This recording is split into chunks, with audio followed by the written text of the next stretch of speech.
What's up, fellas? We're back again this week, and as a lot of you guys requested, I'm dynoing one of the new series of amps from Skar, the SA series, and this is the 1000 watt version.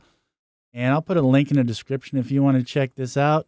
So it looks similar to kind of like the styling of the JL, some of the JL amplifiers, and I noticed this, and then like one of the newer Memphis amps I did a couple weeks ago is similar with these kind of quick connectors for the speaker terminals and power inputs.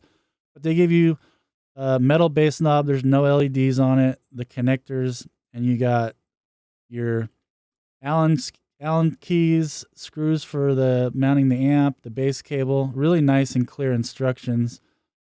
Pigtails for the high level inputs. It does have this removable cover here with most of all your settings on there. So we'll pull that off in a minute.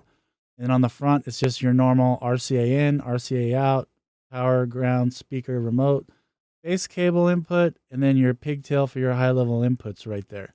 The rest of it's in the connection on top, and we'll take that off here in a minute. But pretty beefy amp. Even the bottom is like really, it's like a stamped steel plate, and it's really thick. So the amp definitely feels nice and looks nice. It's about $250. So for 1000 watt, that's not super expensive because, but it's not budget at all. But the amp doesn't feel budget. It feels pretty nice, looks nice. We'll see what it actually does on the dyno. But let me go ahead and get this top off and show you these top controls. All right, so the cover comes off with 2 Allen keys, and I kind of wish they did magnets on it or something, so that way if you want to hop out and change something, you don't have to remember to have an Allen key with you. But it just has your typical high pass, low pass, subsonic, and then you got a switch right there if you want it to turn on with the 12-volt remote power signal, or if you want it to turn on with the RCA high-level inputs. So you can select either or. So if you don't have a remote turn-on wire, you can just use your high-level inputs, and it'll turn the amp on for you. All right, now I wanted to show you too. These are magnetic, these little plates that cover the mounting hole screws. It just clips right on and covers the screws. I forgot to mention that earlier. All right, well, let's get started and hook this thing up. All right, so first off, guys, during this video, disregard the current readings because I'm not sure if it's the amp putting out some kind of interference that's messing up the readings on this ammeter. So it is not right. I noticed that, and I'm not sure what it is. I think it might be the amplifier, some kind of interference. Let's go ahead and start with the certified test at 4 ohm. And they don't give you any specs at 4 ohm in the manual, so we will see what it does. And there you go, 602 watts. And this reading is certified, so it stops when it hits 1% THD, which is distortion. So this is the certified is the max clean power up to 1% THD that it can hold for a long period of time. Dynamic is real power, but it's what the amp can make for a short instantaneous burst. And we'll do that test later. Let's go ahead and do uncertified next. This is up to clipping. So this goes beyond 1% THD to the next level, which is up to clipping, which is kind of truly the max output. We'll see if it does any more.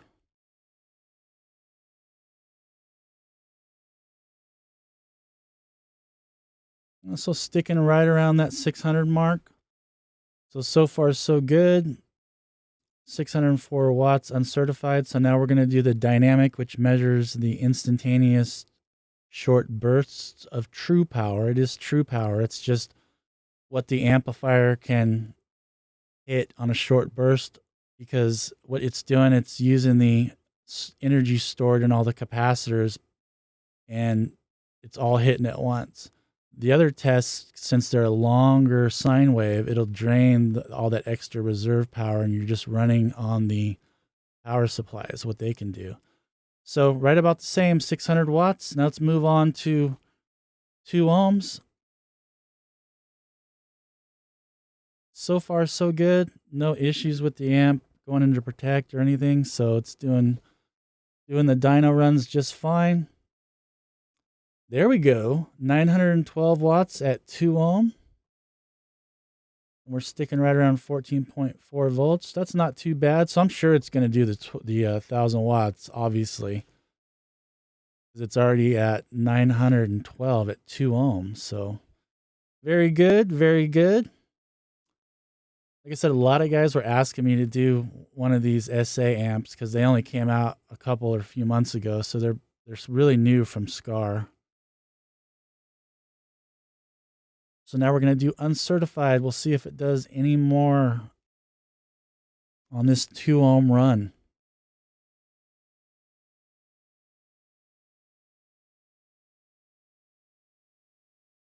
Right about the same. It's staying pretty consistent. So we got 926 watts into 2 ohm uncertified.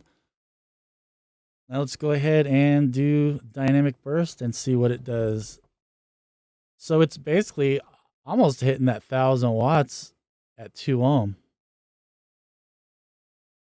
So you know at 1 ohm it's going to do it. I just don't know how far over it's going to do it. But all right, let's do dynamic here at 2 ohm, and then we'll go ahead and get to that 1 ohm test.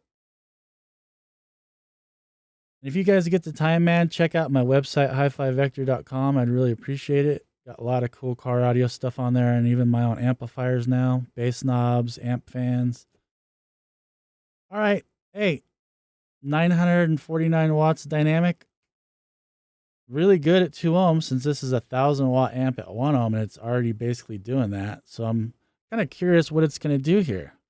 It's kind of weird, even though the model number is 1000.1. Even in the manual, it says 1,200 watts. So I guess they just followed the trend of, you know, underrating their amps. So there you go, 1,258 watts into 1 ohm. Again, this is the 1,000 watt model, but in the manual, it even says 1,200 watts for the, RMS rating. So kind of interesting. All right, so let's do uncertified, see if we can squeeze a little bit more out of it. And again, I'll put a link in the description if you guys want to check this amp out.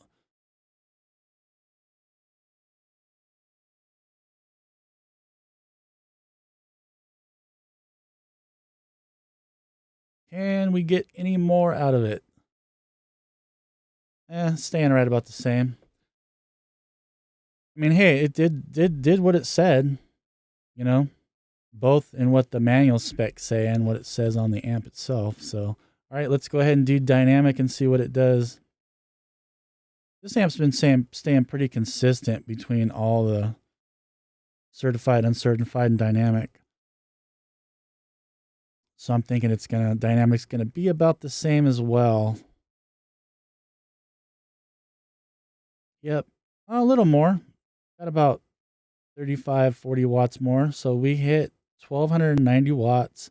So, there you go, guys. And like I said before, if guys check out my website, HiFiVector.com, I'd really appreciate it. I got custom bass knobs, even came out with a dual bass knob, audio amplifiers, amp cooling fans, amp cooling fan controllers.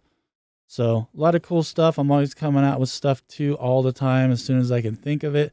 And I forgot, here's the inside of this Skar amplifier. But they put that picture up already, so no need for me to take it apart. All right, guys, so let me know what you think. Is it a value? Some people don't care about value. Look at MTX and JL amps. You could pay $800 for a 1,000 watt amp. So 250 is not bad. It just depends on what you want to spend and what you think is a good deal. There's a lot of stuff cheaper. There's a lot of stuff more expensive. But let me know what you guys think. It's kind of right in the middle there. I mean, it did well. It stayed cool. It didn't have any hiccups. It's a nice looking heavy duty amp. So let me know what you guys think. I might try to do some more of these, maybe some bigger ones of this SA series coming up soon. But thank you guys so much for watching, man. I really appreciate it. And you guys have a blessed, happy, and safe Thanksgiving. Enjoy time with your family. As busy as we all get, it's always good to have family time. But all right, guys. Well, until next time, be safe, be cool, stay in school. And if you could, hit that like and subscribe button, man. I'd really appreciate it. And hey, thanks so much, guys, and I'll catch you on the next one. Please be advised, no amplifiers were harmed during the making of this